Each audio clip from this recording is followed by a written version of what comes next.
Ja tu neesi gatavs ieguldīt 5 vai 7 gadus, darot vienu lietu, tad drīzāk tā rezultāti izpaliks. Meklēt risinājumu, pat ja tu 10 reizes esi nokritis, celies, ej uz priekšu. Komanda, zinātnieki uzskatīja, tas nav iespējams. Viņš teica, vienalga izdomājiet. Kas definē to, kā mēs rīkojamies? Ja mēs rīkojamies tā, kā mēs domājam. Uzsāku autotirdzniecību vairāk kā 10 gadus atpakaļ. Vienu mašīnu pārdevu, bija 2, pēc tam 3, 4. Statistika. 87% no tā, ko cilvēki baidās, nekad nenotiek. Es noteikti esmu pārvērtis savu hobiju peļņas avotā, tikai man tas prasīja laikam gadus 13. 30 gadu pieredze augstākā līmeņa biznesā. Politikā. Piesaistītas investīcijas ir miljardu apmērā. Un konkrēti no manis, tāds mans neparasts cilvēks ar ārkārtīgi lielu iekšējo veiktspēju, ar ārkārtīgi lielu iekšējo jaudu. Un tā man ir privilēģija un gods būt kopā. Un tautā saukts buldozers. Buldozers, un šī iesauka pat par sevi liecina, ka es nevienīgais tā domāju. Es nezinu otru tādu cilvēku, kurš ir ar tādu iekšējām, es pat neteikšu ambīcijas, tas ir kas vairāk, neapturams. Un Aināram piemīt izcila īpašība strādāt ar partneriem un ar komandu, kurā visi ir ieguvēji. Sveicam, Ainārs Šlesers!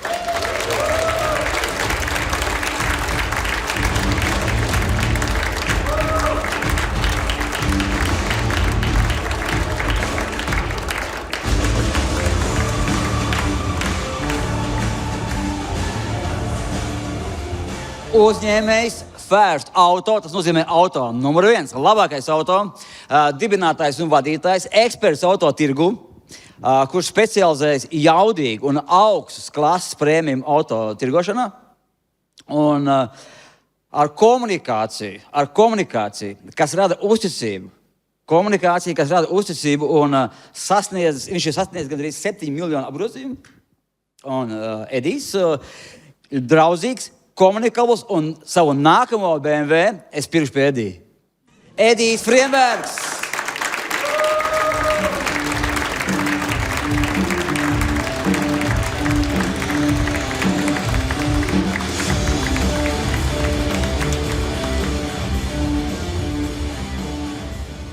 Uzņēmējs, biznesa konsultants, kurš vada uzņēmumu CIA līdz 93 ar 240 darbiniekiem, ar 10 miljonu apgrozījumu un 1,5 miljonu peļņu gadā. Vadītājs, skolas dibinātājs, kurš iedvesmojas simtus, un simtus nevis ierindus cilvēku, bet jau vadītājs, kas pārcēlies jaunā klasē, jaunā līmenī. Un Kaspars ir ļoti labs runātājs un ļoti nelokāms un uzticams savās vērtībās. Kaspars Cveļelīs!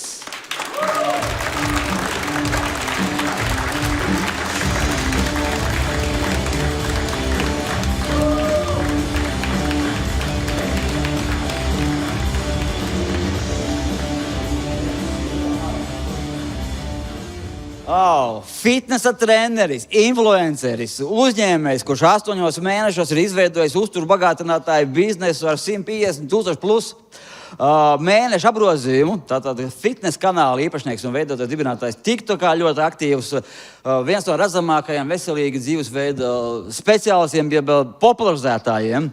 Un kad pirmo reizi, viņš sauc Lauris, kad pirmo reizi es Lauri redzēju kaut kur medijos, tas bija medijos, tur bija par to, cik ir īstam vecim jāpelna alga. Tas bija nozīmē, tur bija 3,000, jau pretējā gadījumā, neesi loks.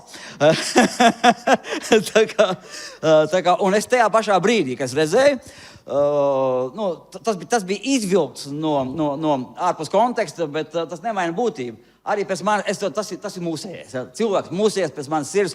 Lauris Mičulis.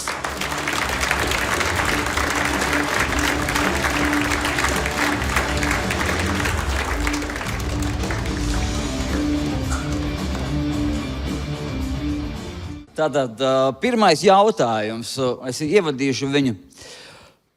Kāpēc jaungada apņemšanās, tas reklāmā arī bija, sākt labāku dzīvi bieži vien izkūp jau pirmajās nedēļās. Un šeit ir arī sporta pārstāvi, Un viņi labi to zinās, ko rāda statistika par sporta zāļu apmeklējumu. Tātad janvāra pieaugums. Vai sportisti šeit ir kādiem, kas ar sporta zālēm saistīti, tā ir, ka janvārī ir pieaugums. Ja? Tātad 12% no visiem jauniem abonentiem pēc šī pieauguma, tātad 12% no visiem jauniem tieši janvārī tiek iegādāti. Otrā janvāra nedēļa ir visnoslogotākā nedēļa. Es nezinu, tieši tā nav Latvijas statistika, bet tā tad kopīgi ir. Visā gadā sporta zālēm strauji kritums ir februārī. Un 80% jaunā gada apņemšanās apmeklētāji pazūd līdz februāra otrajai nedēļai. Un kopējais apmeklējums samazinās par 30–50% pēc februāra. 50% jaunie biedri pārtrauc apmeklēt sporta zāli 6 mēnešu laikā. Un tikai 18% cilvēki regulāri izmanto savu abonementu. Un liela daļa abonementu paliek neizmantot. Tātad 67% abonenti vispār netiek izmantot. Nu, un Tonijs Robins, kas šeit tika arī pieminēts, viņa citāts.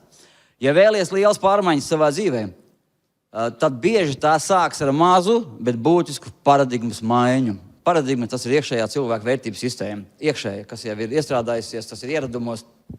Un jautājums sekojuši ir, kādiem principiem ir jābūt paradigmā, jeb ieradumos, lai tu būtu procesā uz pilnvērtīgu dzīvi un procesā uz panākumiem. Tātad principi. Kārtējo reizi mēs runājam par principiem, kas ir arī šajā grāmatā, par principiem, kas darbojas pie katra cilvēka, kurš gūst panākums un dzīvo pilnvērtīgu dzīvi. Tātad, kādiem principiem ir jābūt? Kaspar? Es sāku, iesildošais. Par principiem, atbildēt uz to jautājumu, man ir tādi piemērs no dzīves. Man ir viens draugs, kurš bija situēts, un viņš cieta satiksmes negadījumā un palika uz visu mūžu salauz mugurkaulu un palika uz visu mūžu uz ratiem.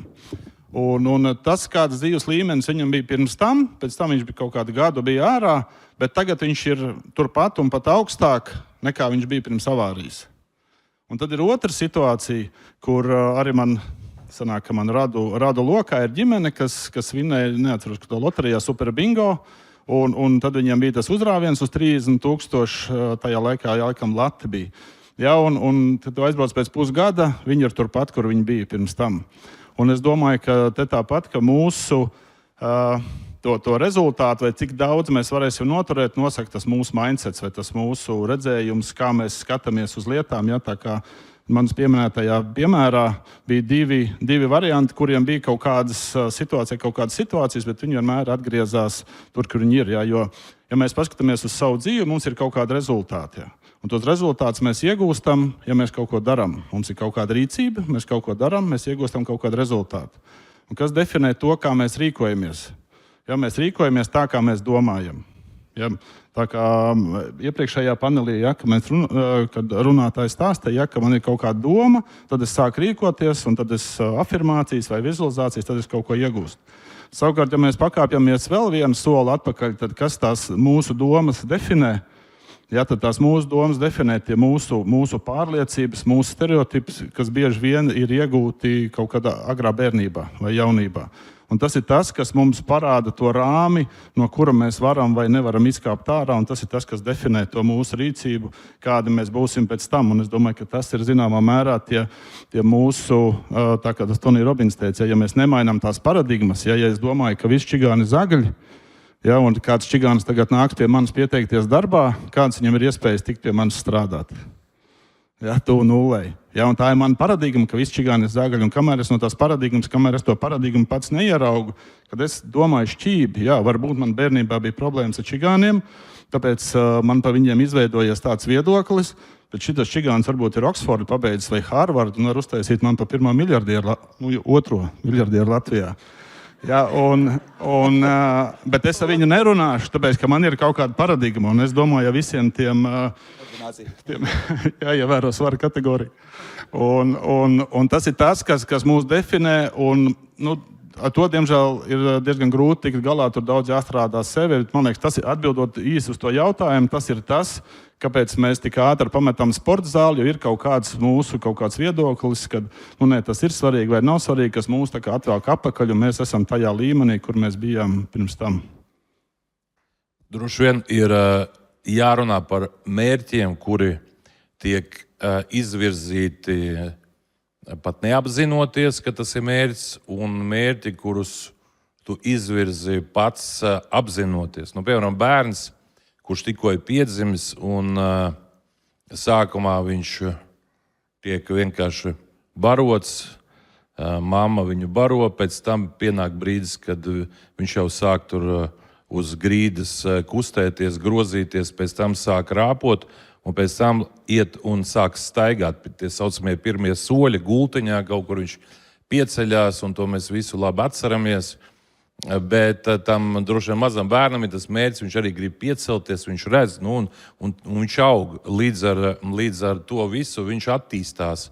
Un tas, ko mēs zinām, ka neviens bērns nav iemācījies staigāt nekrītot. Visi krituši, visi dabūjuši punus, raudāšanas ir bijušas, un tas ir pilnīgi saprotami.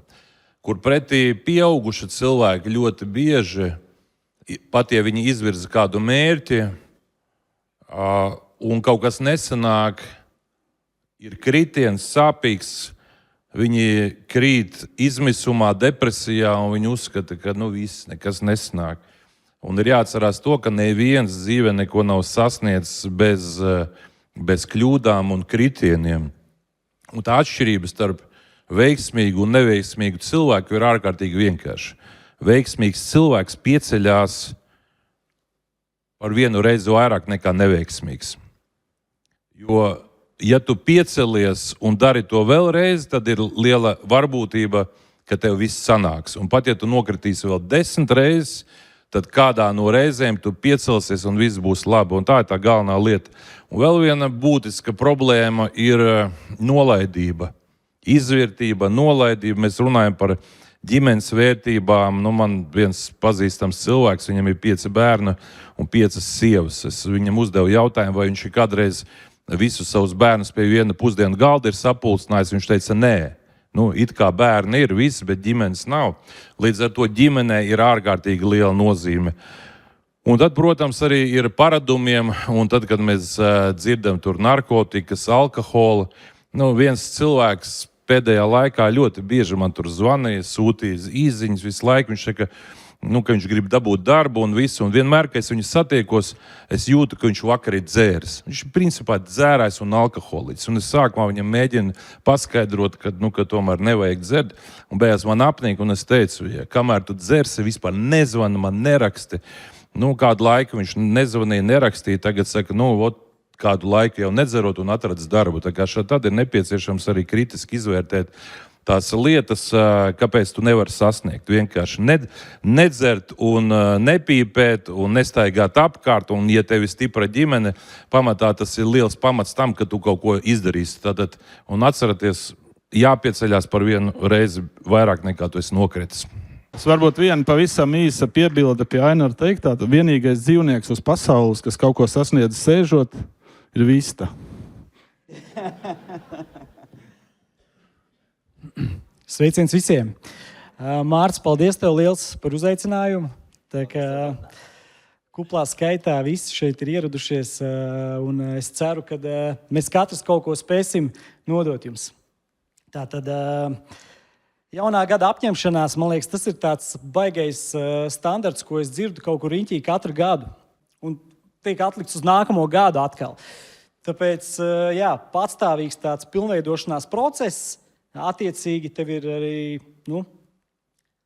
jāsaliek viss ir pa punktiem, lai tu saprastu, kas ir tas, ko tu gribi. Jo ļoti bieži mēs paši arī nesaprotam īsti, ko mēs gribam. Un tad kaut kādas prakses vai kaut kāda komunikācija pašam ar sevi, tad tu reāli tik tiešām saproti to, kas tev ir vajadzīgs, to, ko tu gribi tajā nākamajā gadā sasniegt. Varbūt tur sarakstī 100, 150, varbūt citam 5 lietas, varbūt citam 2 lietas. Kaut kādas, un pēc tam ir interesanti paskatīties vispār, ko tu no tā esi izdarījis. Tāpēc,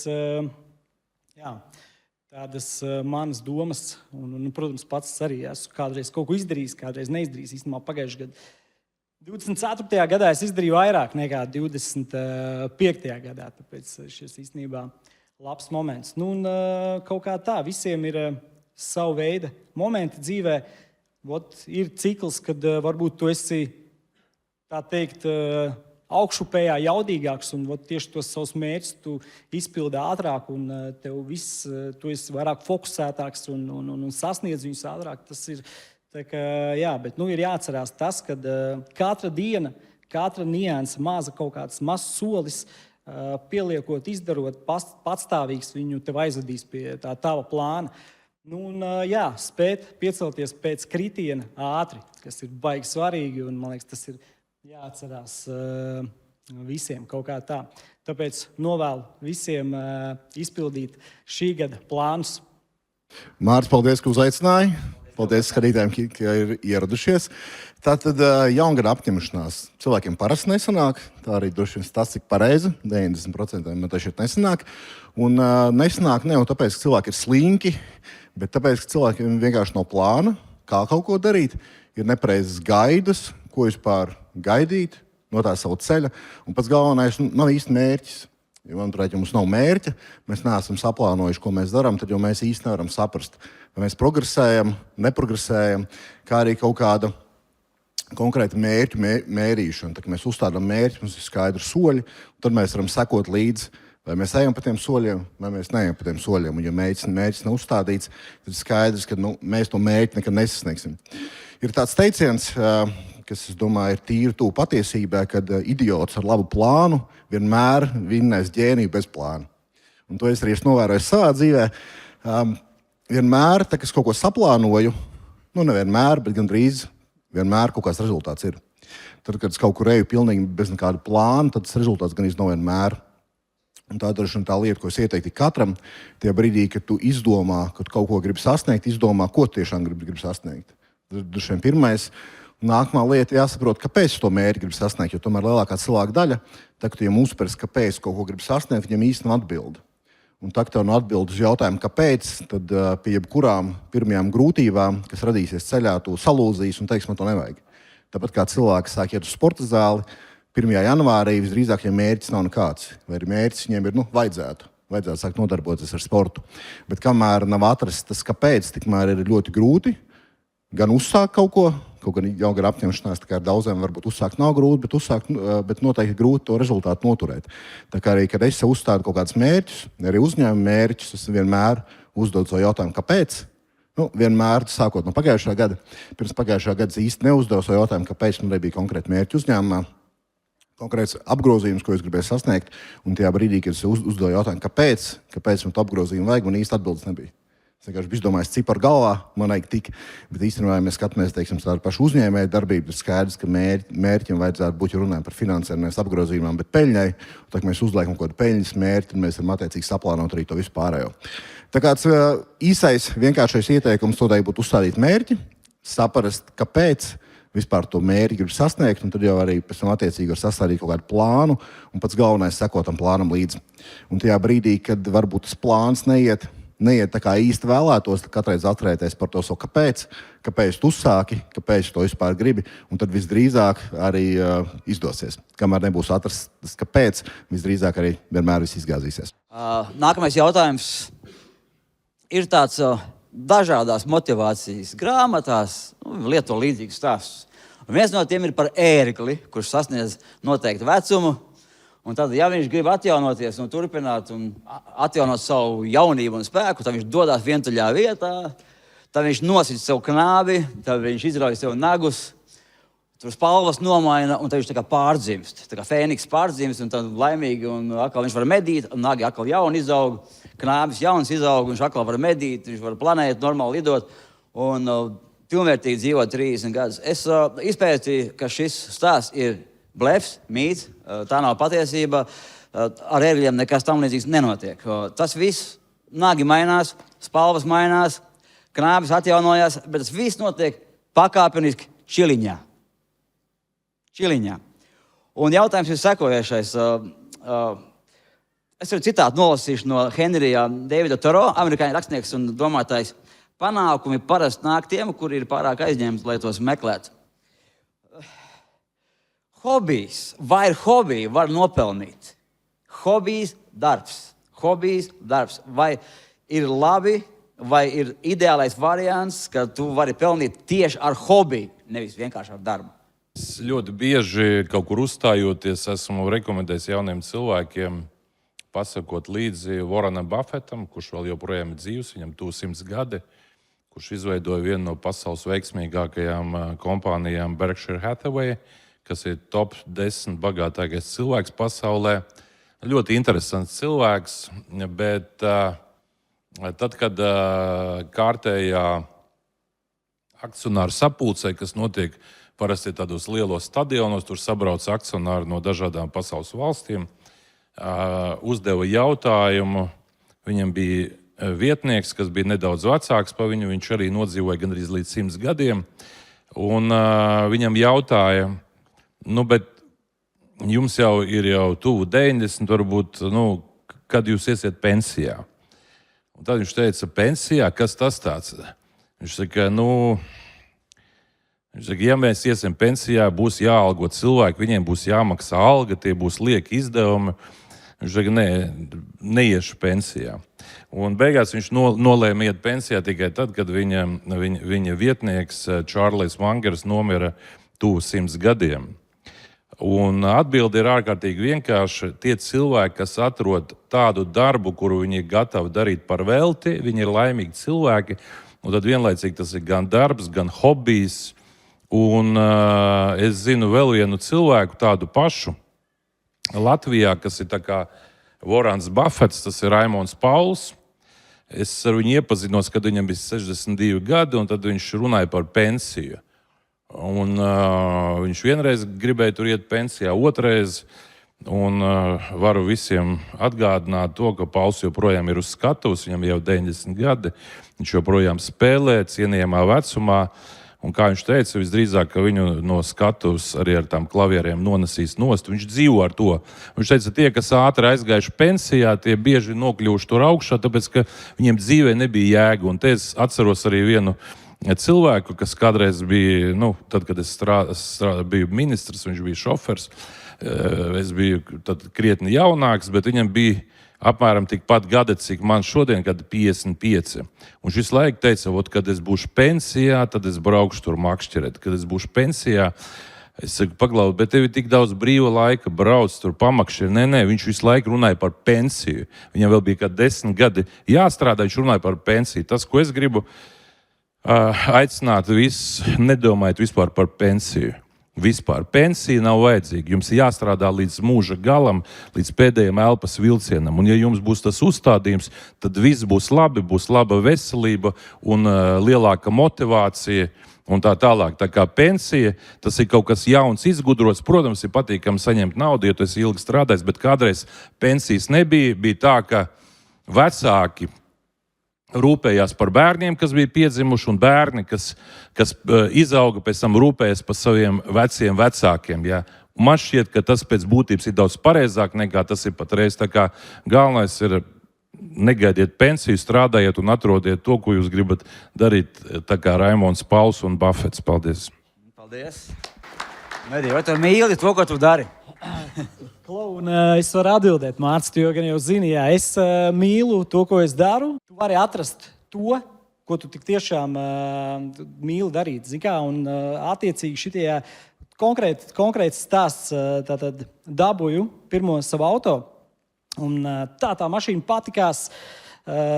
Viss saprotu to, ka ir jāiet tālāk, gribās kaut kādu interesantāku, varbūt modeli, kaut ko pamainīt. Un tīri tādā hobija līmenī, nedomājot par kaut kādu konkrētu peļņu, ko gūšu vai kaut kā tā, es ieliktu automašīnu tirdzniecībā, tātad tirgoties SA.lv, bezmaksas sludinājums, viena bilde, teksts, bet tā bilde ļoti tāda pieslīpēta. Teksts, viss ok, tur pēc kaut kāda brītiņa ir interesi par to auto.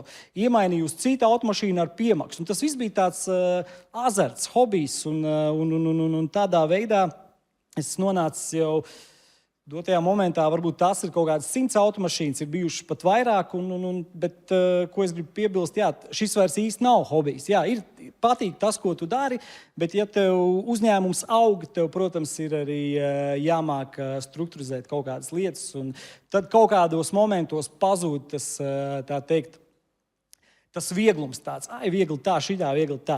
Bet, jebkurā gadījumā, bāzē tas viss sākās no hobija un aiz mīlestības pret mašīnām.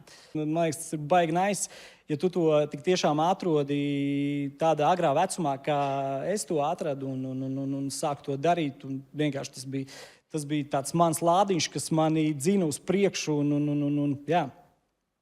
Pateicoties tam, ka es atradu to laicīgi, es esmu šeit un ar šādiem vīriem, ja, un mēs varam apspriest un pastāstīt jums, tātad, kā katra ceļš ir virzījies kaut kā tā. Tā kā saku jā. Es noteikti esmu pārvērtis savu hobiju kaut kādā peļņas avotā, tā kā es domāju, ka tas ir tīri labs piemērs, to var izdarīt jebkurš. Tikai man tas prasīja, laikam, gadus kādus 13. Jo es sāku vispār, es sports nodarbojos visu dzīvi, bet tā ļoti aktīvi sāku iet uz sporta zāli, kad man bija gadi 17. Man uzreiz baigi iepatikās, un jau pēc mēnešiem, kādiem 3, 4, es domāju, viss, šito es darīšu uz dzīvi. Tikai tajā brīdī es īsti nesapratu, kā ar to, ka man patīk trenēties, kā ar to, ka tur tās hanteles vai cilāt, kā es kaut kādu naudu nopelnīšu. Tajā brīdī es domāju, es būšu fitness treneris, bet tur kā baigi nevarēju nopelnīt, un līdz ar ko tas man bija visā bija tāds hobijs, tā kā tādā foniņā, bet es domāju, šo kaut kādā brīdī, kaut kādā veidā es par biznesu pārvērtīšu. Kādā veidā pārvērtīšu, nebija mazākās nojausmas. Un tā laiks gāja, strādāju pārdošanā, uzņēmu tādai pārdošanas prasmes, mārketinga prasmes, sāku veidot saturu sociālajos tīklos, un beigās tas viss kaut kā forši salikās kopā, ka beigās varēja pārvērst to sportu. Tā gan nav kaut kāda trenēšanās zālē, ko es pārvēršu naudā, bet tie ir uzturbagātinātāji, kurus mēs ražojam, kurus mēs tirgojam. Bet tāpat tas tomēr ir tāds sporta pamats.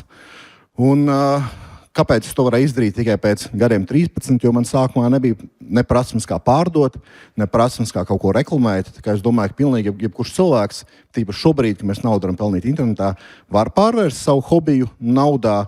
Tikai jāsaprot, kad, lai to hobiju pārvērst naudā, tomēr jāmāk kaut kādā veidā pārdot un kaut kādā veidā sev reklamēt. Līdz ar to, ja arī tev šobrīd ir kaut kāds hobijs, kur tu nevari pārvērst naudā, tad saproti, ka tev droši vien trūkst vai nu pārdošanas prasmes, vai nu reklamēšanas prasmes, tad mārketings, un attiecīgi iegūstot šīs prasmes, visdrīzāk arī tavs hobijs kaut kādā veidā var pārvērsties naudā. Protams, tas var pārvērsties naudā netieši, tā var uzbūvēt biznesu kaut kā netieši, kāds ir izdevies man, bet tomēr, ja tu esi atradis kaut kādu nozari, novirzienu, kas tev patīk, tu nebūs sajūta, ka tu strādā. Jo pēdējie šobrīd laikam 2,5 gadi, kad es esmu pilna laika uzņēmējs, es droši vien strādāju tik daudz kā nekad iepriekš, bet man vienu dienu nav sajūta, ka es strādāju. Tas sajūta, es atpūšos. Podcastu uzfilmēju, kā kaut kādas video pafilmēju. Tā ir tāda daļai atpūta, es teiktu. Un tajā brīdī, kad tu atpūties strādājot, tu vari strādāt 7 dienas nedēļā, pa 14 stundām, pa 16 stundām. Un ir skaidrs, ja tajā pašā nozarē darbojās kādi citi cilvēki, kam tas varbūt nav, kam tā nav sirdslieta, kam tas varbūt nepatīk, viņi to dara tikai naudas dēļ, tad viņiem ar tevi konkrēti ļoti grūti. Jo, ja tu dari kaut ko, kas tev īsti līdz galam nepatīk, tad noteikti ir skaidrs, ka tu nestrādāsi ne 7 dienas nedēļā un 14 stundas dienā. Tā kā katram es ieteiktu atrast kādu lietu, kas patīk, tāda lieta noteikti ir katram. Un tajā brīdī, kad tu iemācies to reklamēt, iemācies to pārdot, ir skaidrs, ka to kaut kādā mērā arī var pārvērst naudā. Ja, mēs varam tādu viktorīnu uzspēlēt. Iedomājieties, ka man patīk dzīvnieki, un es ļoti gribu, lai katram kaķītim būtu sava māja, un es uztāju patversmi, bet no to patversmi nekā nevar īsti nopelnīt. Ja, un tad netālu no mājām tur ir lopkautuve, un tur labi maksā. Un kā jums liekas, ja es iešu uz lopkautuvi strādāt, tad cik labi man būs rezultāti kā lopkāvējam? Ja, tad tas zināmā mērā ir atbilde uz to, ja es daru to, kas man nepatīk. Ja, tad cik labi man būs rezultāti, visticamāk, ka nebūs. Un te es arī aicinātu būt jēgā, pačakarēties ap to jautājumu un saprast vispār, kas tad ir tas, kāda ir tā mana nosacīta misija vai dzīves jēga, kas ir tas, ar ko es gribētu nodarboties. Jo tas jūs tādos arī krīzes brīžos vienmēr izjūgs, ka man taču ir kaut kāda jēga, man ir kaut kāda misijas apziņa, es eju un to daru, un tas tiem krīzes brīžiem ļauj daudz vieglāk iziet cauri. Un te, protams, nākošais, jo arī apkārt no visiem maniem paziņām, kolēģiem, partneriem, uzņēmējiem ir tikai viens cilvēks, kuram nepatīk tas, ko viņš dara, bet viņam ir hobijs, ar kuru nevar nopelnīt. Un tad viņam ir motivācija pelnīt naudu, lai viņš var nodarboties ar savu hobiju, kas ir diezgan dārgs. Tā arī ir papildus motivācija, ka viņš dara to, kas viņam nepatīk, bet viņam vajag naudu un ar to nevar nopelnīt. Un tas dod motivāciju darīt to, kas nepatīk. Bet, jā, kāpēc es teicu, jo tā lielākā problēma droši vien, bet kā tad saprast, kas tad ir tā mana misija, ko tad es vispār varētu darīt un kas man aizrauja, jo es nesen biju savā dzimtajā skolā, es esmu vispār oriģināli no Aizputs, tāpat kā Māris Kurzemnieks, un es biju aizbraucis uz savu dzimto skolu, un tur arī man uzaicināja, tāpēc, kad bērniem tagad ir laikam no vidusskolas, viņiem ir eksāmena laiks, un viņiem tagad jāizdomā, uz kur augstskolu viņi ies mācīties, un es saku, tad paceliet rokas, kurš zina, uz kuru augstskolu viņi ies mācīties. Un, principā, līdz iestāšanai augstskolā ir kaut kādi 2-3 mēneši palikuši. Un nevienas rokas. Jā, neviens nezina, nesaprot. Un tā ir problēma, tāpēc es arī aicinātu varbūt padomāt par to jautājumu, pačakarēties un varbūt tādu, kas iedot tādu virzienu, ja? Tad nezinu, kaut vai paņemiet uz lapas, sarakstiet, kas jums labi sanāk. Kas jums ir kaut kādi talanti, kas jums labi sanāk, par ko jums tur varbūt citi prasa padomus, vai ko jūs darat. Un uz otras lapas uzrakstiet, ko jums patīk darīt. Ja es kādreiz tādā mirkļa vājumā biju izmācījies par karjeras konsultantu, un tad es mēģināju jauniešiem palīdzēt saprast arī tieši to karjeras virzienu. Un tad bieži vien bija tā, kad teiksim, jaunietis, viņš labi zīmē, un es viņu tā kā mēģinu, ka tev jāiet zīmēšanas virzienā, viņš saka, nē, tas man nepatīk. Un skaidrs, ka tur viņam nebūs rezultāti, vai citiem atkal tur 5. paudzēs ir mūziķi, un jā, muzikālā dzirde, bet man nepatīk dziedāt, es negribu ar mūziku saistīt savu dzīvi. Ja, un te ir svarīgi, ka jūs apzināties, saprotat sevi, kas jums labi sanāk un kas jums patīk, un tad mēģināt atrast tās lietas, kas savienojās, kas man sanāk un patīk. Nu, un pēc tam jau, kā Lauris teica, tad jāmēģina vienkārši to monetizēt, jo mēs dzīvojam digitālā laikmetā, un es domāju, ka monetizēt var gandrīz jebko. Rezultātu kultūra. Henrijs Fords, kad viņš izgudroja savu V8 dzinēju, viņš uzdeva savai komandai šo uzdevumu. Komanda, zinātnieki uzskatīja, tas nav iespējams. Viņš teica, vienalga izdomājiet. Tā tapa V8 dzinējs, kas ir arī dzinējs, kuru mīlu es. Tas ir mans nosacījums. Katrai automašīnai es to viņu mainu. Tā kā Edijs neļaus samelot. Es atkārtoju to, ko es jau teicu. Bet, lūk, Pīters Drukers, modernās vadības zinātnes pamatlicējs, citāts. Ne tas ir svarīgi, cik daudz tu dari, bet cik daudz tu paveic. Nevis cik tu dari, bet cik paveic. Rezultātu kultūra. Un kā savā uzņēmumā vai organizācijā ieviest rezultātu kultūru, nevis darīšanas kultūru? Jā, ieviest rezultātu kultūru uzņēmumā, jā. Es domāju, tas viennozīmīgi ir jāfiksē, ir jāsaliek kaut kādi plāni, pēc kuriem tas ir 3 mēneši, 6 mēneši, gads, pēc kuriem virzaties un attiecīgi sasniedzat kaut kādus rezultātus. Kā to izdarīt? Nu, protams, ir jābūt kuģa kapteinim, ir jābūt vīzijai. Un kuģa kapteinim ir jādalās ar visiem biedriem, kas ir uz kuģa. Ja? Un tad kopā jums ir jāsaprot jūsu plāns, uz kurien jūs ejat. Tātad jūs nobraucat tur vienu distanci, pēc tam analizējat, kā tā distance noritēja, vai ir plāns izpildīts, vai mēs virzamies pareizajā virzienā. Nu, es domāju, ka tas ir tāds svarīgs moments vienmēr, kas gan kā uzņēmuma vadītājiem, gan arī pašā uzņēmumā vienkārši ir jāanalizē, jāsaprot, ko mēs izdarījām, ko paveicām, kas ir jālabo un ko mēs varam mainīt. Motivējies, aizēji tāpatās uz konferenci, noskaties podcastu, tev nāk kaut kāda papildus informācija, un tu jau vari nedaudz novirzīt, kas īstenībā arī baigi svarīgi, patstāvīgi pilnveidoties, lai tu var pielikt kaut kādus jaunus mērķus klāt. Un, tā tas viss arī notiekās. Un, protams, jā, tā es to redzu no savas puses. Attīstība, fiksēšana un pilnveidošanās. Kaut kā tā. Man patīk tas, ko tu teici, vīzija. Jā. Visiem tā ir jāzina un jādalās ar saviem darbiem. Tieši tā, ar vīziju ir jādalās, un bez vīzijas vispār nekādi. Jo, ja mums vīzija nav, mēs īsti neredzam, uz kurien mēs ejam. Un, ja mēs nefiksējam kaut kādus panākumus, tad mēs nesaprotam, vai mēs esam pusceļā, vai vīzija jau varbūt ir sasniegta. Tāpēc, jebkurā gadījumā, vīzija visam ir pamatā, un bez vīzijas jau mēs nekur baigi netiksim. Tāpēc tā ir tas, kas mūs dzēn uz priekšu. Varbūt kāds ir dzirdējis par Pareto principu. Kāds droši vien ir, kāds droši vien nav, ka 20% no darba sniedz 80% no rezultāta. Līdz ar to es domāju, tā ir viena no svarīgākajām lietām. Ir jāsaprot, kas ir tās pāris lietas, kas tev sniegs rezultātu. Jo es uzņēmējdarbībā agrāk darīju ļoti daudz lietas, kas bija pilnīgi bezjēdzīgas, un šobrīd viņas ir nogrieztas, var strādāt droši vien reizes 3 mazāk, bet rezultāts ir labāks. Līdz ar to es domāju, tas ir tas, ar ko vajag sākt. Vai tiešām tiek darīts pareizās lietas, vai tiešām tiek darīts tas, kas sniedz reālu rezultātu. Un nākamais, runājot par uzņēmējdarbību kā tādu, tad pirmkārt, sākumā pašam vajadzētu saprast, vai tu esi cilvēks, kas sasniedz rezultātu. Jo es noteikti esmu cilvēks, kas sasniedz rezultātu, bet es tāds cilvēks neesmu bijis visu dzīvi. Un tajā brīdī, kad es vienkārši sevi definēju kā cilvēks, kas sasniedz rezultātu, tad es vienmēr viņus sasniedzu. Un tāpat es domāju arī ar darbiniekiem, kas tiek pieņemti uzņēmumā, ir jāsaprot, vai šis cilvēks kaut ko sasniegs vai nesasniegs. Pie manis Matīs Ansviesuls bija uz podcastu pirms kādu laiciņu, kas arī šodien runās. Un es viņam prasīju, Matīs, kā motivēt cilvēkus. Un viņš teica, cilvēki nav jāmotivē. Ja cilvēks nav motivēts, nekas tur no viņa nebūs. Un tā bija tā doma, ko es varbūt toreiz tā baigi nepaņēmu, bet šobrīd, ņemot vērā, ka ir pagājis cik jau kāds gads vai pusotrs no tā podkasta, tas ir tīri labi tā arī piepildījies. Skaidrs, ka cilvēks nevar motivēt. Vai cilvēks ir motivēts kaut ko darīt, vai nav. Protams, cilvēkam var iedot kaut kādu vīziju, kaut kādu mērķi, un viņš tad varbūt var motivēties no tās vīzijas, bet lielākoties tomēr uzskatu, ka cilvēki iedalās 2 daļās. Droši vien tikpat procentuāli 20 un 80% ir cilvēki, kas sasniedz rezultātu, un cilvēki, kas nesasniedz rezultātu. Un, attiecīgi, savā uzņēmumā noteikti vajadzētu pēc iespējas ātrāk tikt pie tiem cilvēkiem, kas rezultātu sasniedz, un noteikti pēc iespējas ātrāk tikt vaļā no tiem, kas rezultātu nesasniedz.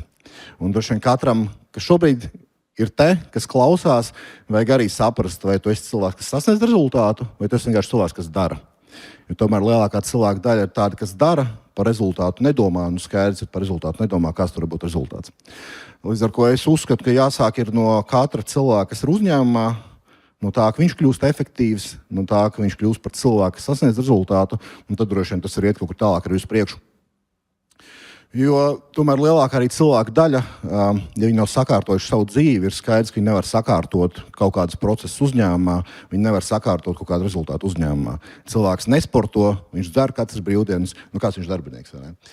Tā kā es uzskatu, jāsāk katram cilvēkam ar veselīgu dzīvesveidu, jāsāk katram cilvēkam ar to, ka viņš kļūst par cilvēku, kas sasniedz rezultātu, un tad, ja tikai tādi cilvēki tiks ņemti uzņēmumā, tad varbūt pat tā vīzija un tie procesi nebūs tik svarīgi, un tas rezultāts tāpat tiks sasniegts. Tā kā visiem jākļūst par cilvēkiem, kas vienkārši sasniedz savus mērķus. Jā, es esmu tāds ļoti rezultātu piekritējs, jo nav svarīgi, ja es nezinu, kafejnīcā un pavārs, un es prasu, ko tu visu dienu dari. Un viņš visu dienu mīcīja mīklu, tad man nevajag, lai tu visu dienu mīci mīklu. Man vajag, lai tu dienas beigās pici izcep. Un tas ir viens variants, un otrs, es arī kādreiz vairāk, tagad varbūt bišķi mazāk, bet ejot uzņēmumos un konsultējot, un es prasu darbiniekiem, bieži vien pārdošanā, es saku, bet kāds ir tas tavs KPIs, kas ir Key Performance indikators, tas ir tavs galvenais darba rādītājs. Ja, un viņi rausta plecs, un es saku, pārdevēja galvenais uzdevums ir nest kompānijā naudu iekšā. Ko tu man ātrāk neteici? Jā, pirms tam tur apmierināti klienti, piedāvājuma skaits, prezentācijas skaits, un ja tam konkrētam amatam, kur mēs ņemam cilvēku, ja nav nodefinēts, ko mēs no viņa sagaidām, viņš jau nezina nabagas, ko ražot. Tad viņš tur improvizē un dara visu kaut ko. Un tas ir viens otrs, kur bieži vien arī uzņēmēji netaisa sapulci. Viņš saka, jo man tur sapulce tā kā vista fermā, visi runā, neviens neklausās, un beigās tas ir vairāk demotivē nekā motivē. Un tad ar tā galvenā problēma, kura, tāpēc, ka nav datu. Ja man atnāk, 10 cilvēki, piemēram, visi pārdevēji, bet cik kurš labi strādā, es nezinu. Tad tur tāds par un ap, bet ja nav datu, es uzskatu, ka ja nav datu, tad nav iespējams vadīt. Ja, un tas, ko Lauris teica arī par to, es arī uzskatu, ka cilvēku motivēt nav iespējams. Ja man tīpaši tagad jaunā paudze nāk un man vajag tādu darba vidi, kas man motivē, tad manā galvā tas ir tas pats, kad viņš atnāk un pasaka, padara man laimīgu. Es nevaru tevi padarīt laimīgu. Vai tu pats esi laimīgs, vai tu esi nelaimīgs, bet es nevaru. Protams, es varu izveidot situāciju, kas tev stimulē tavu potenciālu atraisīt vairāk un uztaisīt kaut kādu sistēmu un rādītājus, ka viņš to potenciāli vairāk realizē un viņš tur ir, jo viņš vairāk kaut ko dara, jo viņš vairāk saņem, mums ir labāka apmaiņa, bet tas nav par motivāciju. Es arī uzskatu, ka motivēt nevar. Tas ir viens, un otrs, bez rezultātiem, es savu dzīvi īsti nevaru iedomāties. Pie kam viens, ja mēs to rezultātu nodefinējam, tad darbinieks pats saprot, un tie, kas ir produktīvi, viņi sāks strādāt labāk, viņi redzēs. Un otrs, kad tā vispār datu vākšana rezultāti, tā ir vesela zinātne. Plus, ja mēs sākam vākt datus, piemēram, nezinu, cik es esmu bulciņas izceps pirmdien, otrdien, trešdien, ceturtdien, piekdien, mums veidojās kaut kāds trends. Trends tas ir tas, kas parāda ilgtermiņā, kas notiek ar mūsu rezultātiem. Un tad mēs redzam, ja iet uz leju, tad mums jāpielieto viena soļa, ja iet uz augšu, jāpielieto citi soļi, un mēs ļoti labi varam menedžēt un arī paši sevi. Ja arī mums tas darba devējs nav tik advancēts, mēs varam paši priekš sevis izdomāt, kas būs tie mani rādītāji. Mēs varam paši sev koriģēt un paši savus, vai teiksim, tā pašā mārketingā. Ja mēs palaižam kaut kādu video, viņš neperformē, mums tur nav skatījuma skaits, ok, man ir skaidrs, ko darīt. Tagad iedomājieties, ja mārketingā nav datu. Es palaižu video, un es nezinu, kas notiek. Es nezinu ne sekotāju skaitu, ne rīču, ne sasniegtu auditoriju. Ko es ar to varu izdarīt? Principā neko. Protams, ka biznesā ir bišķiņa lirika, bet lielākā daļa tomēr ir fizika.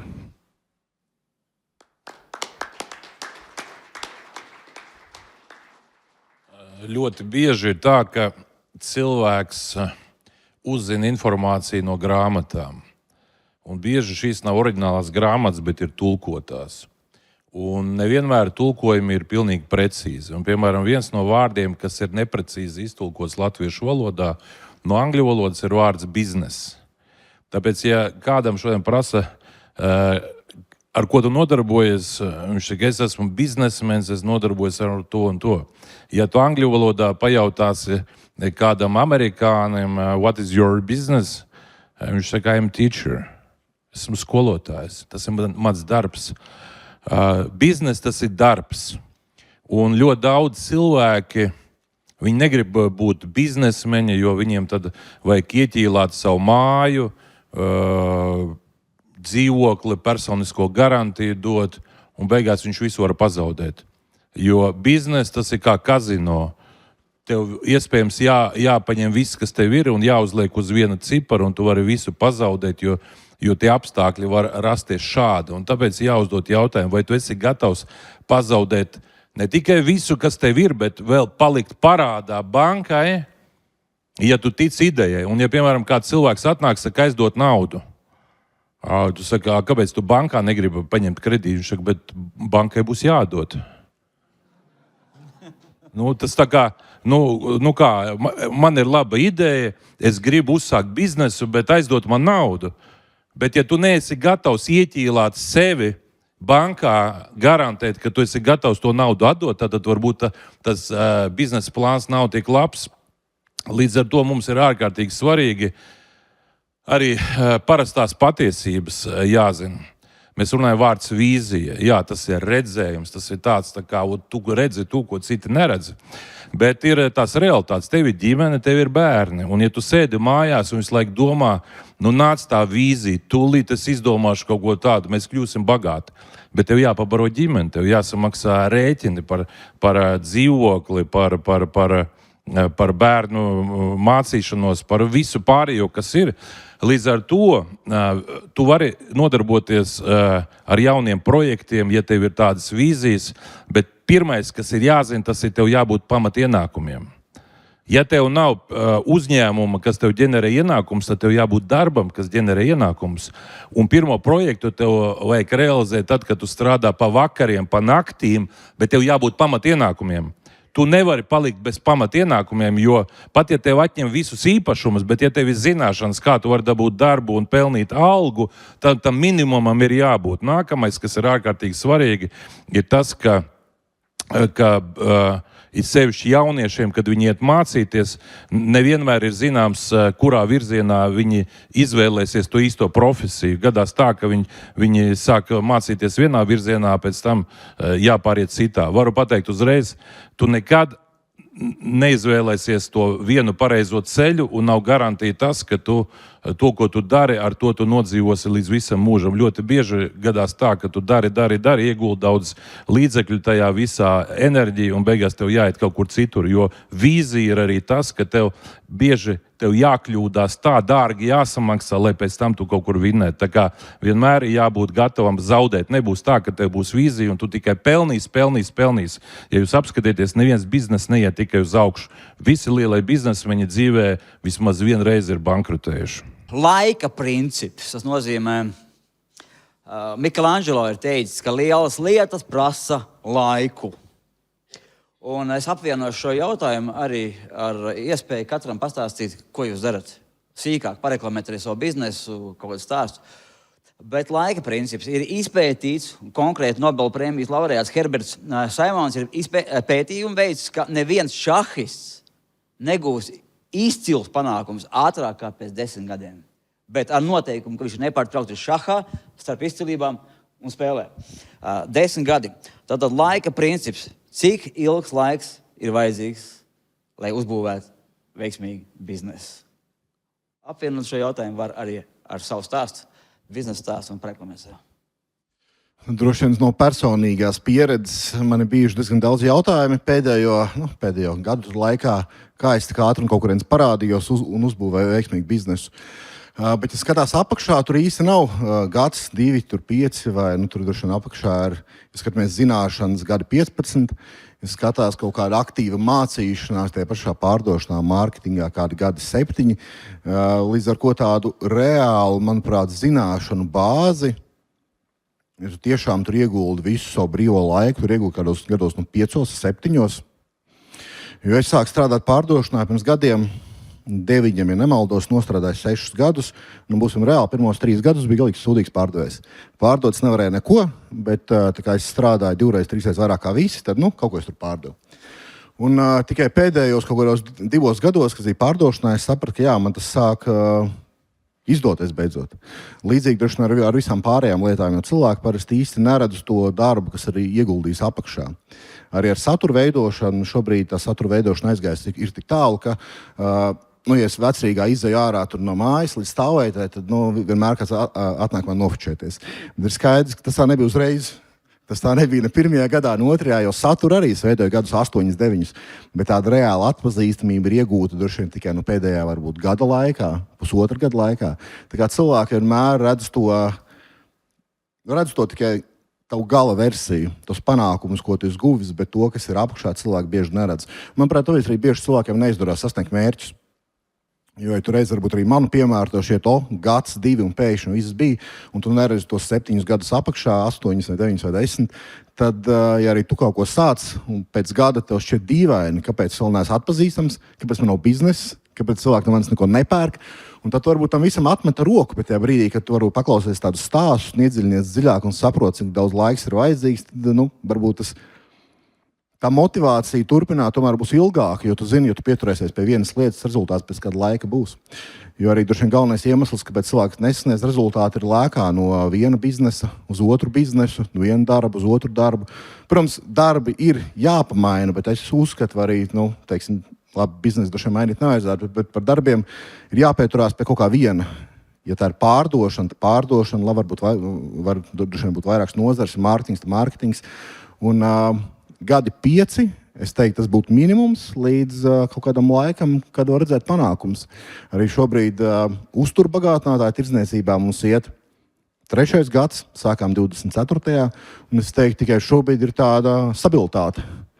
Tā kā bija vajadzīgi 2 pilni gadi, nedaudz vairāk, lai mēs vispār saprastu, ko mēs darām. Jo sākumā mums likās, mēs saprotam, ko mēs darām. Viss ir perfekti. Bet beigās mēs sapratām, ka nē, ka vajadzēja savādāk. Un mēs sapratām, ka vajadzēja atkal savādāk. Un tagad atkal beigās ir savādāk. Bet varu paies arī gads un atkal šķitīs, ka nē, pirms gada tomēr nebija labi. Vajadzēja tomēr savādāk. Tā kā jārēķinās, tas tomēr prasa daudz laiku. Ja tu neesi gatavs ieguldīt 5 vai 7 gadus darot vienu lietu, tad drīzāk rezultāti izpaliks. biznesu uzbūvēt no nulles, man liekas, ka tas ir tāds never-ending stories. Jo dabā jau tā ir iekārtots, ja, kad vai nu mēs augam, vai nu mēs kalstam. Ja mēs skatāmies uz koku, nav tā, ka es te izaugšu līdz kaut kādam līmenim, un tad es varēšu neko nedarīt, un tad tas līmenis man turpināsies visu atlikušo mūžu. Diemžēl tas visums tā ir iekārtots. Ja. Ja es aizbraucu ar mašīnu uz lidostu, atstāju lidostā, atbraucu pēc 2 nedēļām, tur jau suports sarūsējis, gumijas jau tur savilkušās, ja, tā kā nekas nestāv, nesaglabā savu stāvokli, ja mēs par viņu nerūpējamies. Ja, ja mēs tam neveltam uzmanību. Tā kā par biznesu, es domāju, ka tas ir never-ending stories. Ņemot vērā kaut kādu digitālo laikmetu, es domāju, ka uzstartēt un, piemēram, tur paņemt no Laura copy-paste, un varbūt es to biznesu varētu sākt jau pēc nedēļas, ja, bet vai es būtu tur Laurim sparinga partneris, ņemot vērā viņa to backgroundu, ja, un kad es no tā neko nesaprotu. Uzstartēt biznesu, es domāju, ka var ātri, bet tādu izveidot, es domāju, ka tur nav tāda limita, ka pēc 10,000 stundām tu tagad būsi speciālists, ja, jo aiz muguras elpo konkurenti un jāattīstās visu laiku. Attiecībā par laika plānošanu, jā, man arī bieži vien nāk ar tādu pieprasījumu, iemāc man plānot laiku. Jā, un tad es viņiem saku, ko tu tieši nemāki kalendārā ierakstīt ierakstu, kas tev jādara. Jā. Un tā problēma ir tajā, kad laika plānošana, jo mēs laiku vienmēr plānojam pret kaut ko. Un tā laika plānošanas pēc, un tā ir absolūti muļķīga nodarbe. Jo mēs laiku plānojam pret kaut ko, mums ir kaut kāds mērķis, es tur gribu nomest svaru, nopirkt mašīnu, nopelnīt naudu vai aizbraukt ceļojumā, un tad mēs sākam plānot, un tad mums vienmēr ir prioritātes. Jo gan Ainaram, gan man, gan Buffetam, gan Trumpam mums ir visiem 24 stundas diennaktī. Ja? Un tikai kā viņi izmanto tās savas stundas un kā citi cilvēki izmanto. Tas ir atskaites punkts, un mums visiem ir 24 stundas, tikai kam ir kādas prioritātes un ko mēs tajā laikā izdarām. Un tas ir vienīgais, jo laika plānošanas pēc, tas ir tāds ceļš uz nekurienu. Mēs plānojam pret saviem mērķiem, pret to, ko mēs varam izdarīt, un tas iedod kaut kādu jēgu no visai tai plānošanai. Redziet, ir tā, ka ļoti bieži kāds nāk izdomā kaut ko grib it kā realizēt, tāpēc, ka kādi citi ir realizējuši, bet patiesībā viņš no tā neko nesaprot. Un, ja jūs neko nesaprotat, tad labāk ar to nenodarbojieties. Tomēr ir jābūt priekšzināšanām. Man patika arī vienā intervijā Warrens Buffets viņam jautāja, kāpēc viņš sēž Omahā, tas apmēram tā kā Varakļānos, ja, un pērk un investē miljārdus visdažādākos uzņēmumus, kāpēc viņš nebrauc uz Ņujorku, kur tur ir Ņujorkas birža, Wall Street un viss. Ja. Viņš saka, tur lielākā daļa vispār nesajēdz, ar ko viņi nodarbojas. Pēkšņi statements tāds, kā tas ir. Tur cilvēki pērk, pārdot akcijas. Viņi saka, viņi nesaprot, ko viņi pērk, ko pārdot tie spekulanti. Viņi redz, kaut kāds kurs iet uz augšu, viņi pērk. Tajā brīdī, kad kaut kas krīt uz leju, viņi pārdod. Viņš saka, es nepērku akcijas, es pērku uzņēmumus. Es izvērtēju katru uzņēmumu un tad apskatos, kāda ir akciju vērtība, un tad es veicu investīcijas. Es neveicu īstermiņa spekulatīvas investīcijas, tāpēc, ka kaut kas iet uz augšu, uz leju. Es cenšos saprast, kāda ir šim uzņēmuma vērtība nākotnē. Diemžēl mēs Latvija esam kā tādi varakļāni priekš globālās pasaules. Bet labā lieta ir tā, ka šodien ir iespējams strādāt attālināti. Mēs varam dzīvot varakļānos, bet reāli nodarboties ar biznesu Amerikā, Kanādā un jebkurā citā pasaules valstī. Ir ļoti daudz biznesa šodien attālināti. Es zinu IT nozares cilvēkus, kuri strādā starptautiskos uzņēmumos no Latvijas. Un viņi ar to iegūst, tāpēc, ka viņiem ir Latvijas izdevumi, bet ienākumi nāk, piemēram, no Lielbritānijas.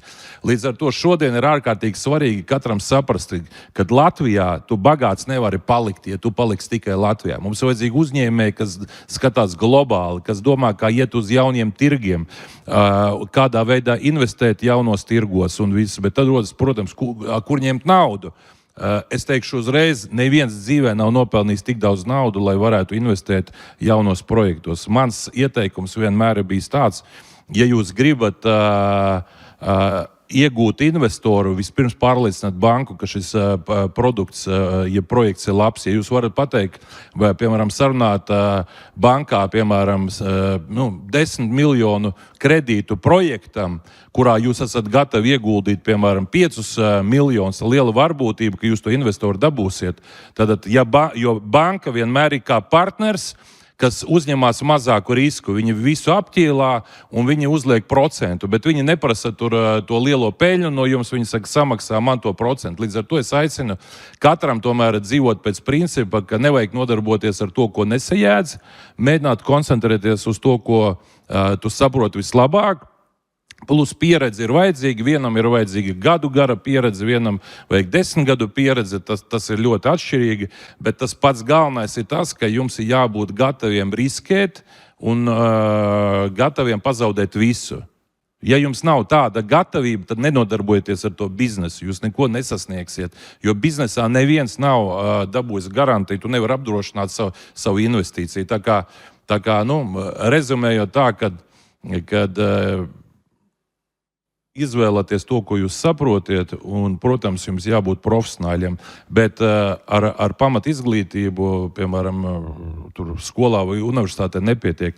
Piemēram, ja jūs gribat būt labs tirgotājs, ejiet tirgu, pastrādājiet zivju paviljonā, kā tās zivis tiek piegādātas, kādā veidā tur gaļas paviljons strādā, kādā veidā esiet krāvējs, kasiers, visu izstrādāt, ejiet veikalā, pastrādājiet vairākus gadus, un jūs sapratīsiet, kā tas veikals no iekšpuses funkcionē, un tad jūs varēsiet izveidot savu veikalu. Izlasot grāmatu, iegūstot izglītību, ja jums nav īstās pieredzes, jūs neko nesasniegsiet. Jā, atbildot uz jautājumu, attīstīt biznesu, jā, cik ilgs laiks vajadzīgs.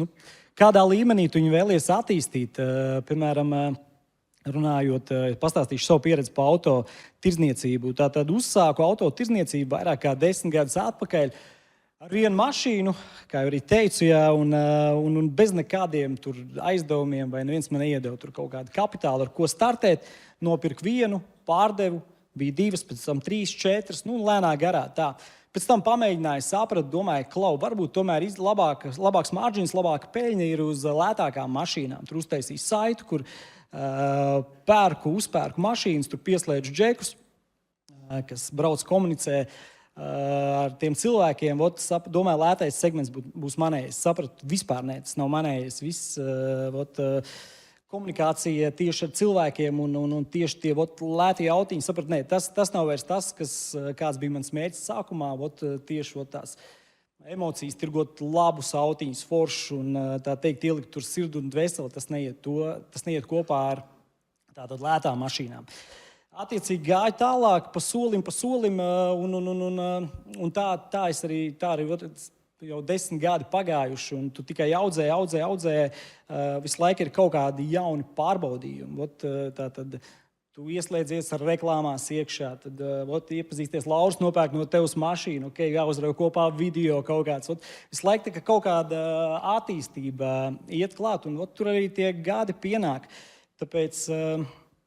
Tāpēc grūti vispār pateikt, kādā līmenī, protams, tu gribi savu biznesu izaudzināt un cik ļoti tu viņā gribi ieguldīties. Manā gadījumā ir tā, ka es vēl aizvien darbojoties, es pat nejūtu to, ka tas būtu darbs. Vēl aizvien tā ir mana tā teikt motivācija, tas ir mans kaut kāds dzenuls, uz ko es eju jau no tādas bērnu kājas, no tās automašīnas un viss, un tas ir tas, kas man bāzē stimulē un dod tam visam enerģiju, tad virzīties tālāk.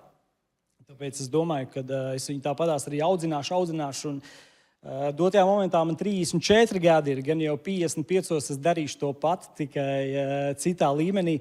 Tāpēc, es uzskatu, ka tas ir tāds nebeidzams process, un bizness var izaugt no maza līdz lielam, līdz superlielam, un tāpatās katrā industrijā tu viņu vari, tā teikt, apaudzēt. Tur manā, piemēram, tās ir, kas tagad ir topā.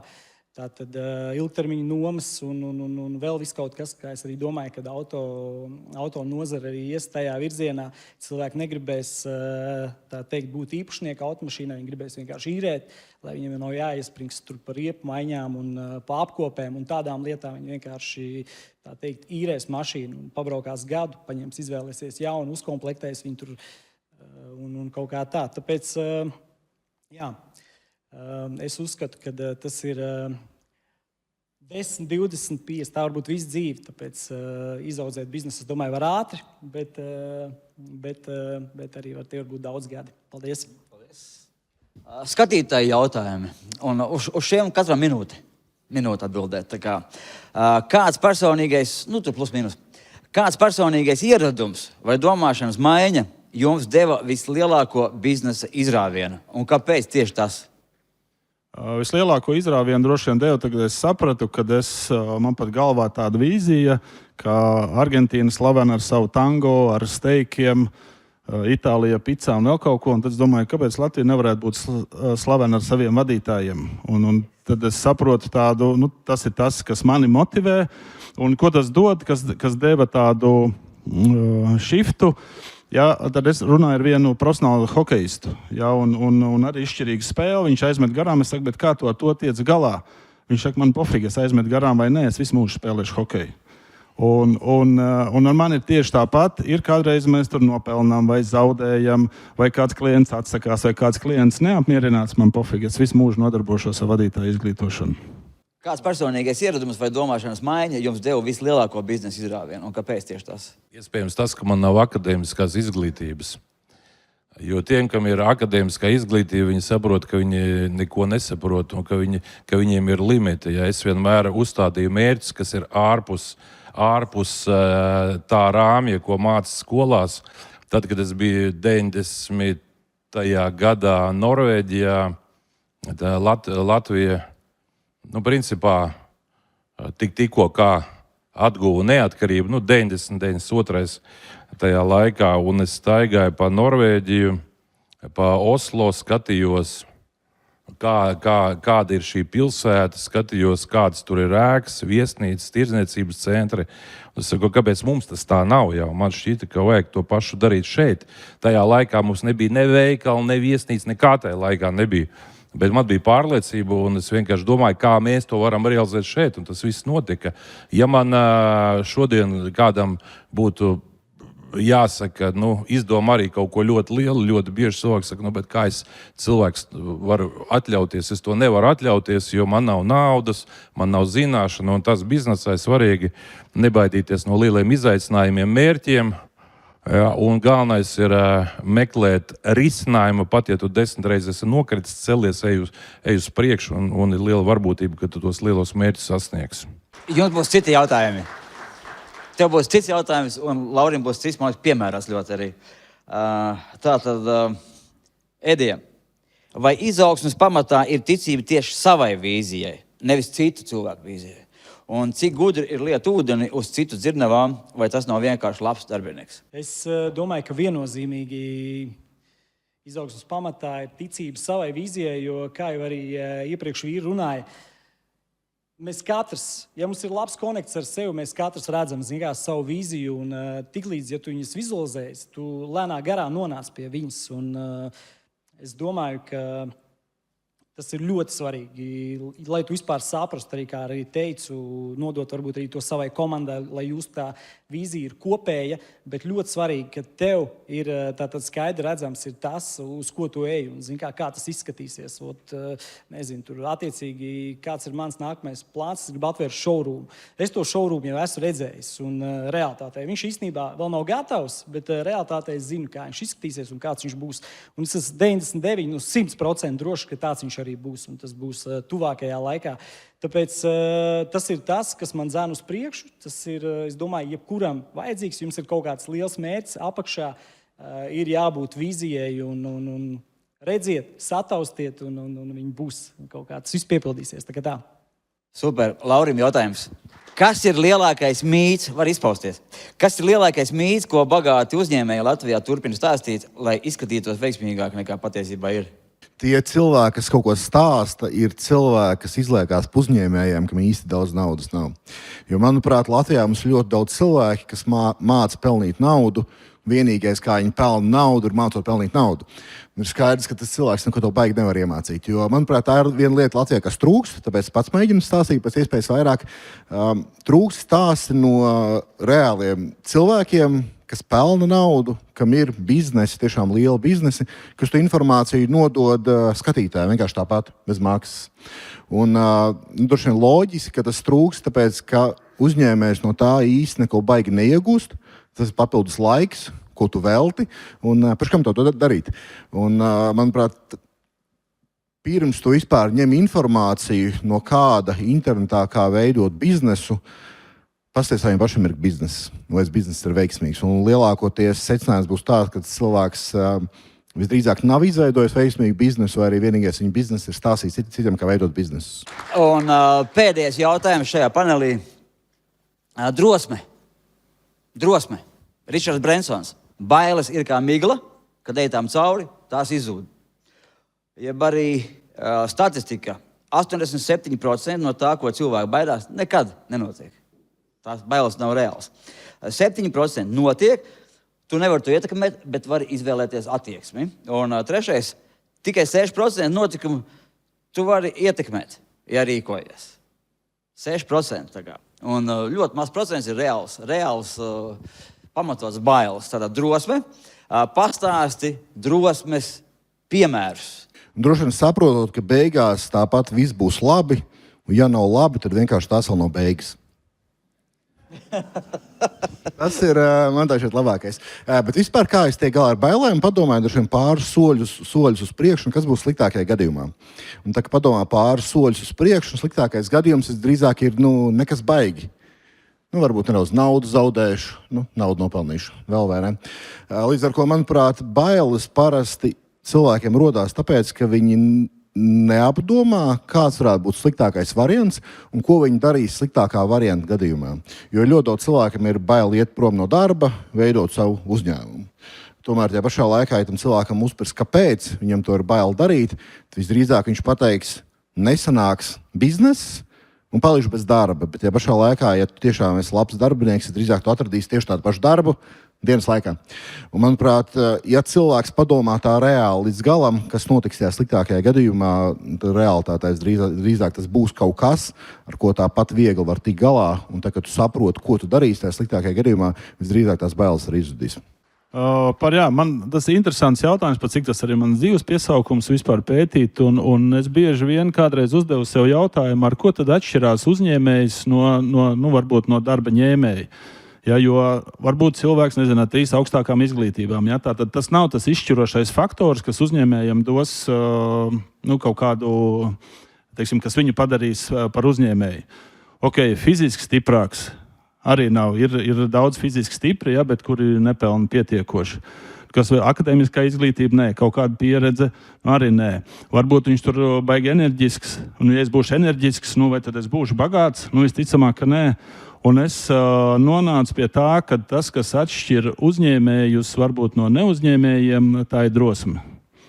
Tā ir drosme, jo mums faktiski konkurenti reāli dzīvē čomi un partneri ir Andrs Bitte no Karavēlas. Ja, un principā, viņam ražošanas vadītājs vada visu to. Viņi, man liekas, ka šogad ies jau uz kādiem 100 miljoniem uz apgrozījumu, tiešām liels kantors, daudz cilvēku.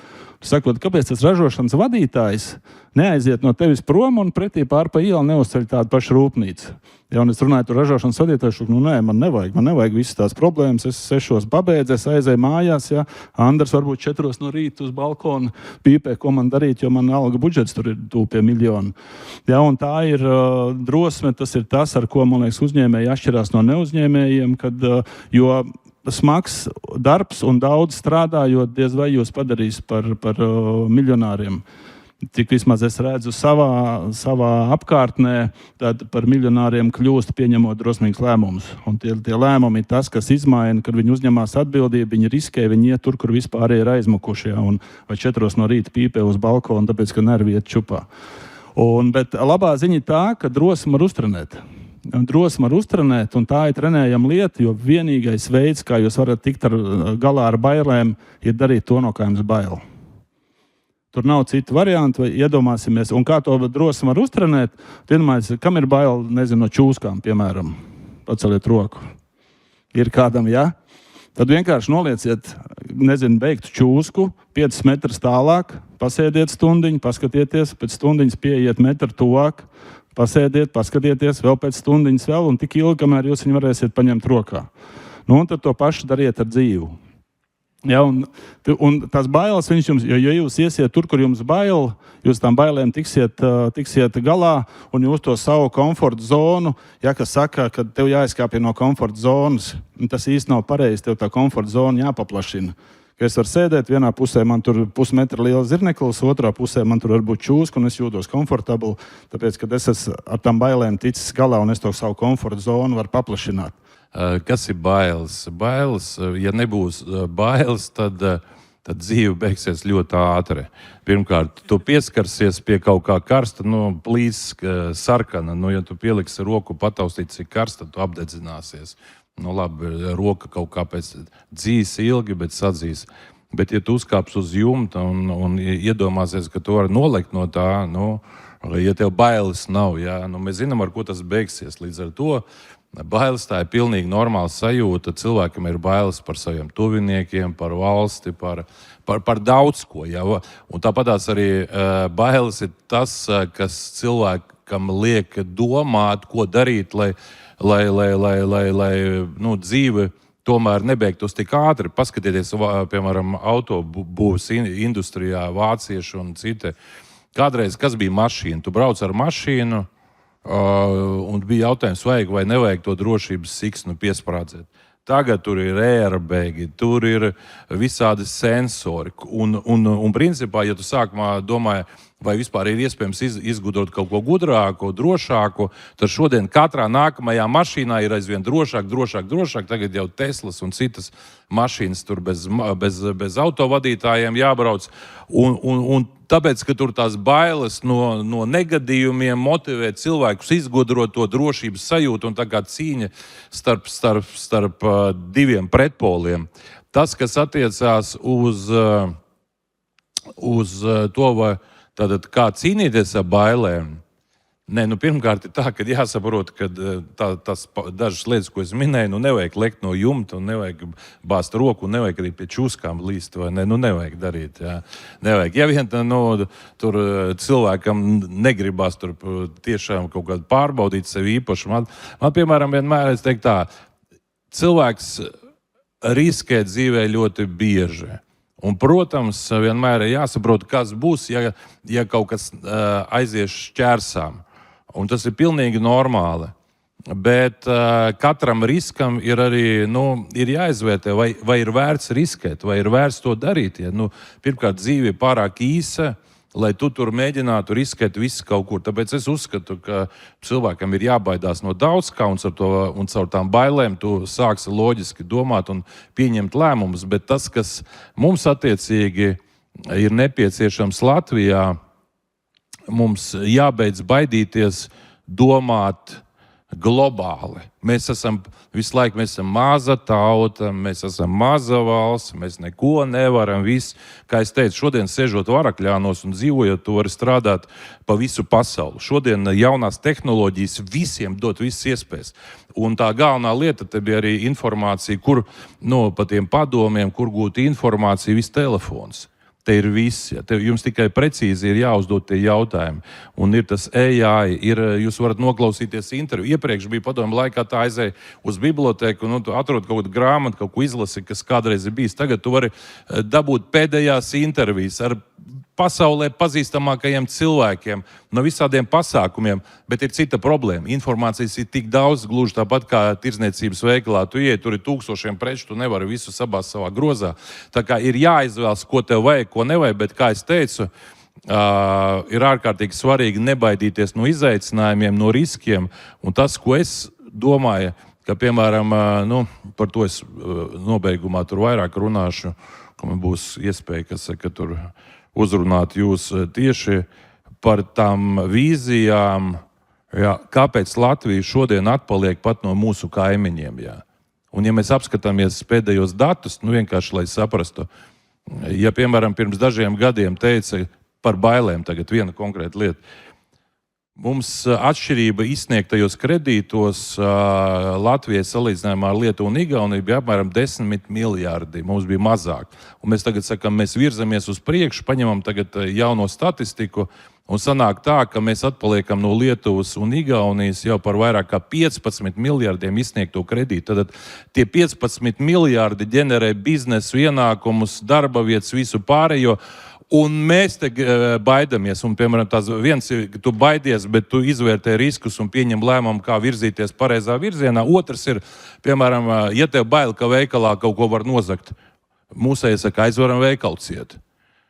Bailes, ka tur naudas atmazgāšana var notikt mūsu bankās. Aizvaram, vispār neļaujam nevienam atvērt kontus. Un tad tās bailes no kaut kā aiziet tajā galējībā, ka mēs gribam aizvērt visu. Un tad, kad valsti pārvalda cietumnieki, cietuma uzraugi, kontrolieri, tiesneši, visi, un nevis tie, kas domā kā uzņēmēji, kā attīstīt, bet tikai kontrolēt, bailes no visa. Un šīs bailes patiesībā ir viena no problēmām, kas notiek šodien Latvijā, ka daudzi Latvijas uzņēmēji ir aizbraukuši projām tikai tāpēc, ka viņi tiek represēti šeit, tikai tāpēc, ka viņam jābaidās no visa, no vida, no knāba un tā tālāk. Bet par to es vēlāk parunāšu. Paldies! Jā, bailes, ja tā tad pa uzņēmumu parunāsim, vispār pa uzņēmumiem. Man liekas, katram mums ir bijis tāds moments, kad mēs jāpieņem lēmums un liekas, bail pieņemt to lēmumu. Un lielākā daļa, es domāju, arī piekritīs pieņemot to lēmumu, tad parasti ir tā, ka arī tu progresē. Attiecīgi, ir nedaudz bail, liekas, ok, pazaudēšu tur naudu, vai tas maksā dārgi, vai kaut kā tā. Pavelc vēl garumā, beigās saprotu, ok, ja tev tur tā vīzija tajā galvā turās tāpatās un tev viņi nepamet tavu galvu, attiecīgi, tu tam izēji cauri un ir kaut kāds progress, tu paliec labāks. Tāpatās man arī bijuši kaut kādi riski, konkrēti uz kādiem autiņiem liekas, baigi dārgs, tas varbūt nav mans segments, neriskēsim. Beigās nopērk, beigās viss ir labi, zin kā, tur pienāk gan naturāli organiska reklāma, gan tajā pašā laikā es pats no tā gūstu baudu un tātad uzlādējos un varu dalīties arī ar to, gan sociālajos tīklos, gan arī vienkārši. Tas ir kaut kā man liekas, tāpēc citreiz tām bailēm ir jāskatās, jāstājās pretī un jāiet tam cauri, jo tas tev var aizvest uz nākamo līmeni. Labi, neliels prezents. Tātad 33 panākumu principi tev, Kaspar, un visiem tiem, kas mācīsies tavā skolā. Tu pats palēs, varbūt. Paldies tev. Lūdzu, ar personalizētu ierakstu. Un izaugsmes kluba kafija. Ainār, grāmata no manis un stipra kafija. Ar personalizētu ierakstu. Un kafija. Izaugsmes kluba kafija. Edi, Paldies tev. tev un tavam uzņēmumam.